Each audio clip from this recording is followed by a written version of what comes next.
Hey guys, it's Amy and Vince back with the Par-Love Shack. This is episode 7.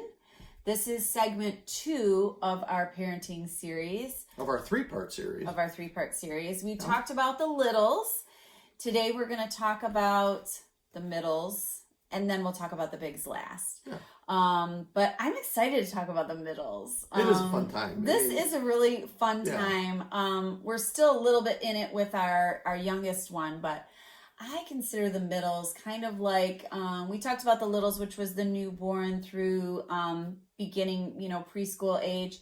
This really is when they're starting school, all the way through high school. And these are formative years. These are really for you and them. 100%. Yeah. These are big years for them.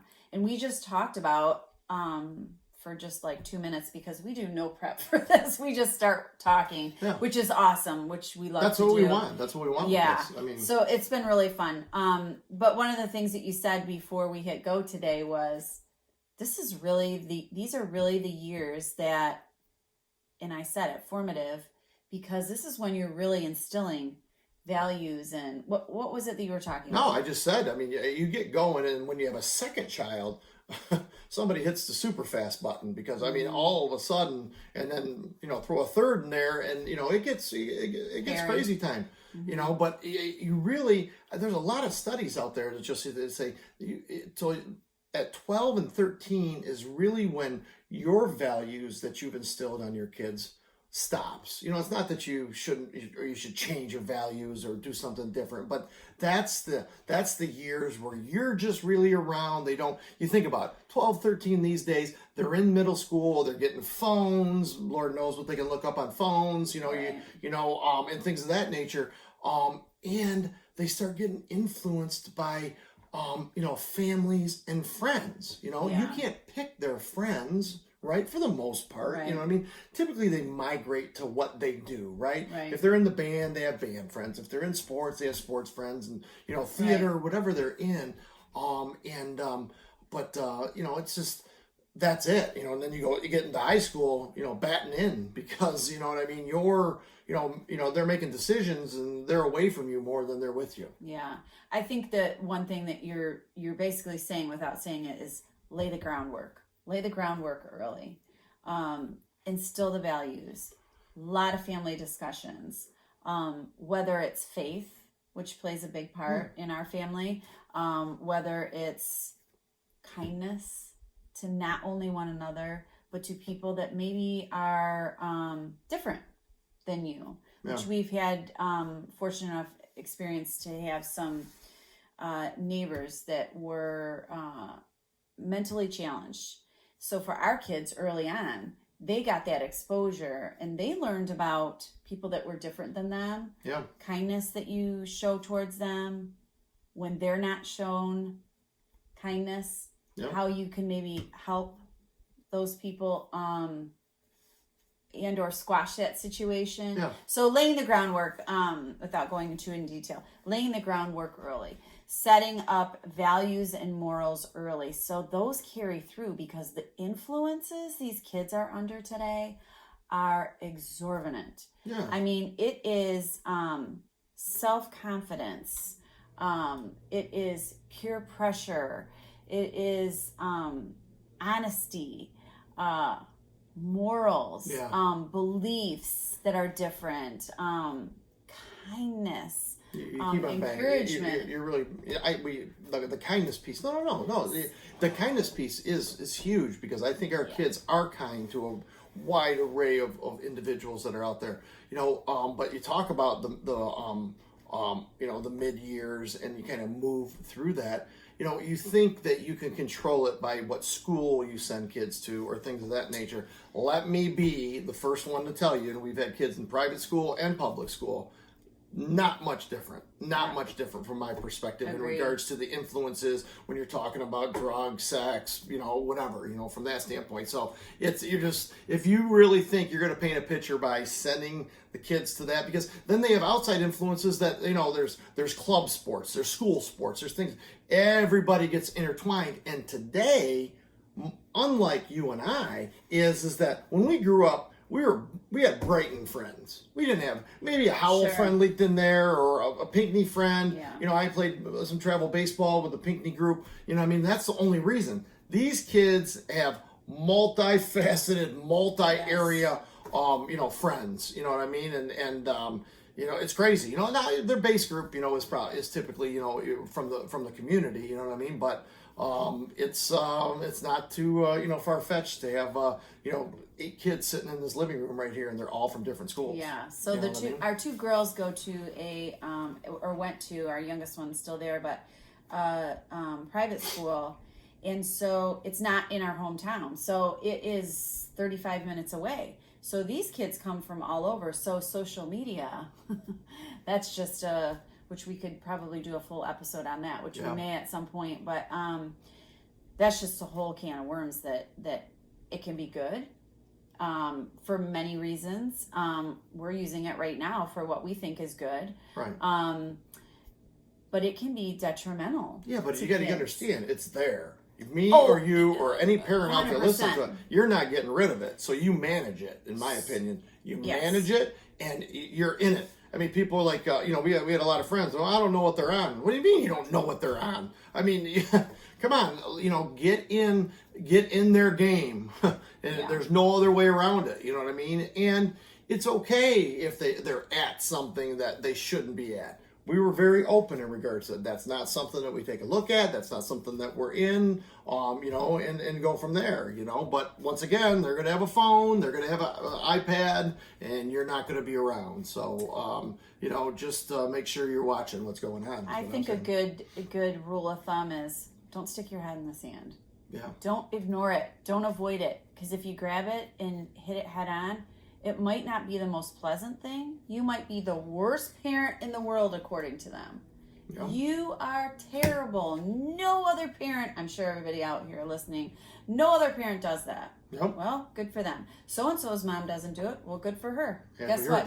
Your parent does that. Right. Sorry. And we're, again, disclaimer, we said it in the last parenting video, we are by no means experts. We are learning as we go. Yeah. And every kid is different. Yeah. How Gianna responded to things is way different than how Rocco responds to things. And same with Avelina.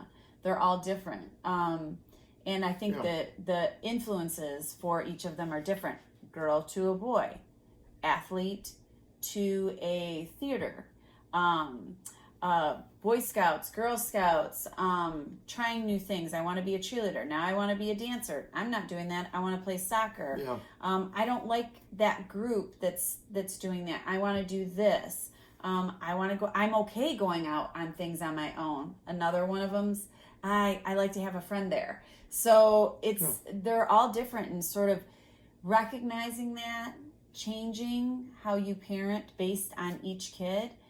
And not sticking your head in the sand. Yeah. No, excuse me. No, it's and then, you know, you kind of get into those high school years, and then you have relationships. You know what I mean? We had really middle school relationships, but in high school it was you and I, and we you know, and so we didn't have multiple relationships. You know what I mean? That you navigated through. You know, we've had kids that our first two have had few relationships that didn't work out so well, and oldest one's in a pretty serious relationship at this time to a fabulous young man. We love him, you know, which helps obviously. And then our middle one's starting a relationship here with just seems like all things are pointed in a good direction, but who knows? You know, a couple months into it, you know what I mean? But you know, our gig is, and we told them, is that's your cup of tea. That's your job. I mean, obviously outside of being abused or something of that nature where we'd step in, but we stay out of the relationships. You know, I mean, that's their cup of tea, and they need to navigate through that, and good and bad, right? And of course, but I think we talked about this before in one of our other videos. Is we are available. Oh yeah. I think that one of the other things too that we kind of chuckle about now is that. You know, there were certain things in my home that just you when I was raised, you just didn't talk about. It just was kind of like a given thing. I was raised in a very strict Catholic home. You just didn't discuss them. In our home, one of the things that I wanted to do different was be available and answer things as uncomfortable as it is sometimes. Answer things as honestly and as upfront as possible. Yeah, I don't think you should paint the picture. I mean, you had two great parents. Oh from that my gosh! Yeah, fantastic I mean, even though it was parents. strict, I mean, and they didn't raise, in a certain way of openness like we've chosen. Thank you for catching me. Yeah, on no, that. and they listen. They would know it if they saw it. That you didn't mean it that way. But I just two different things. I was even though I was raised Catholic, I was my family structure was looser, right? And one could say, hey, listen, in an environment like that. Things don't usually typically work out well. You know what I mean? And they did. Right. You know what I mean? So, but I didn't have a curfew. I just right from high school as soon as I could drive. You know what I mean? It was whatever I wanted to do for the most part. Obviously, I let my mom know and parents know what was going on, but it was pretty much do whatever you want. Almost opposite. Yeah. So I think we kind of have met in the middle, where I felt almost like, as a parent, I want to be a little bit more open, a little bit more approachable, and come to me. If you have a question, I'll answer it as best I can. Right. But here, I mean, I think what we're saying too is, and we didn't touch on it, is balance, right? Yeah. Some faith, some, don't put your head in the sand. Don't, be aware. Be in their life. Don't be in their life too thick. Don't be controlling in regards to making opinions in regards to, who their significant other is going to be and things of that nature. They got to figure that out. So if you don't go too heavy in one side, and if you think about it, sometimes when we do have rifts, we're too deep in their life, or we're maybe not deep enough. You know what I mean? So it's tough to keep that accelerator. And and what you're saying on that too is the whole balance piece. I think it's a balance between with them and us, or them and me and Gianna, or you and Gianna, but also with one another. Because there's been several times where you and I will have a conversation, and I'll say, "Oh, Vince, just take a breath. Yeah. Let's talk about it for a minute." And vice versa. Yeah. You call up and you're like, Amy, this is now, you're so upset about X that this is now causing a rift between you and I, because you won't even talk to me about it in order to move forward. And those have been more in the high school years than not for our two older ones, where him and I have to come together, and we did not always agree on what needed to happen. Sure. So it was several days of conversations, or we'll try it your way this time. Let's see how that goes. And then if that doesn't work, we're going to try it my way. So there's a balance not only between us and them, but between each other and how we're parenting, and just keep regrouping. Yeah. How do we get to recap this? Yeah. We're almost at 15 minutes. So be available, be open. Don't stick your head in the sand. You got to know what's going on with them. Instilling the moral and the values early, and constant reminders of them. Go ahead. Yep. Listen, if you lead with, and we say this a lot, we absolutely adore you and we love you, and that's why we're doing this or saying this or making you do this. If your belly is leading from love and I care, you'll be fine. And they know it, even though, they'll say they hate you, no other parents doing this and things like that. You're the worst. Go in the bathroom, shut the door, collect yourself, and just know that's what you want, that's what you want to do, and that's how you want to control the situation. If you're doing it out of love and care, go. Lead with the love. Yep. Lead with love and kindness. Can't go wrong.